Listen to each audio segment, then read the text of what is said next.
There's something very cathartic about playing Warhammer 40,000 Chaos Gate Daemonhunters. It's a turn-based tactic game with Space Marines tackling a devastating cosmic plague by beating the shit out of it.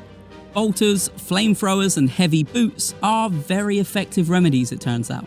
And we've been hands-on with a trio of missions from the turn-based tactics romp.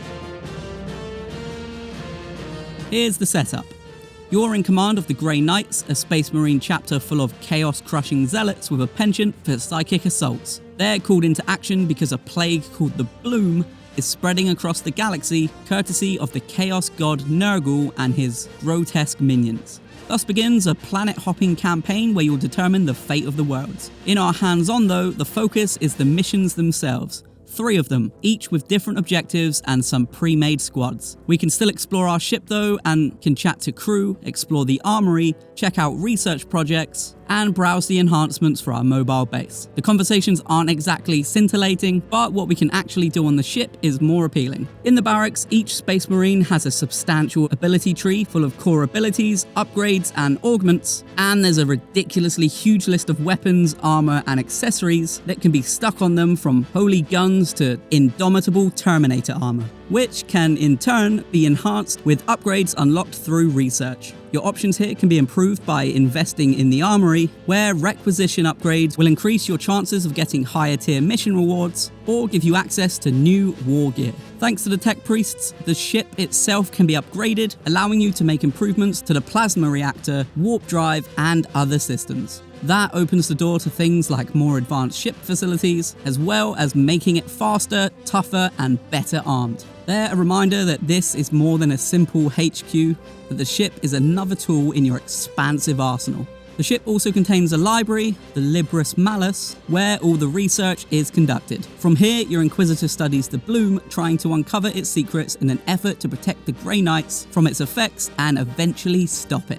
Research offers plenty of rewards, but the most notable ones are probably the stratagems, which can be selected before a fight to give you some very handy bonus abilities like healing your troops, purifying them of negative effects, or giving them more action points. While there's plenty to gawk at, for this demo the developers have already selected everything we need, and this is the squad waiting for us. The lack of RNG means that we can be more sure of our tactics than we would be in XCOM, Daemonhunters' closest relative. The choice of weapon, range, and position all inform how much damage we're going to do, and there's plenty to consider, but we always know how effective our attack will be before we commit.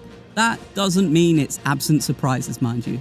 The more plague-ridden a world is, the higher the chance of encountering mutated foes, which can give even the weakest enemies an edge. On a couple of occasions, all it took was hitting some goons to kickstart their transformation, making them stronger, but not so strong that our Grey Knights didn't make mincemeat out of them.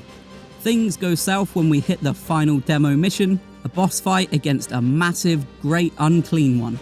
Small streams of green toxic goo crisscross the map, and while our Grey Knights are more than capable of jumping around and climbing up over things, for some inexplicable reason they can't just hop over a dirty puddle. They can go through the goo, but it's harmful stuff, so it's safer to go around.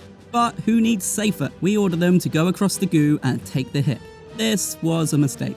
The real measure of Daemonhunters won't be apparent until we see how it all comes together. The cosmic campaign, the development of your squad, the big decisions about what crisis to prioritize, so there's still plenty more to see. What we played though seems built on solid ground, boss fight quibbles aside, and is absolutely drenched in 4K character and cinematic flourishes. Despite the perpetual barrage of adaptations, we're not even close to being sick of this distant, grimdark future.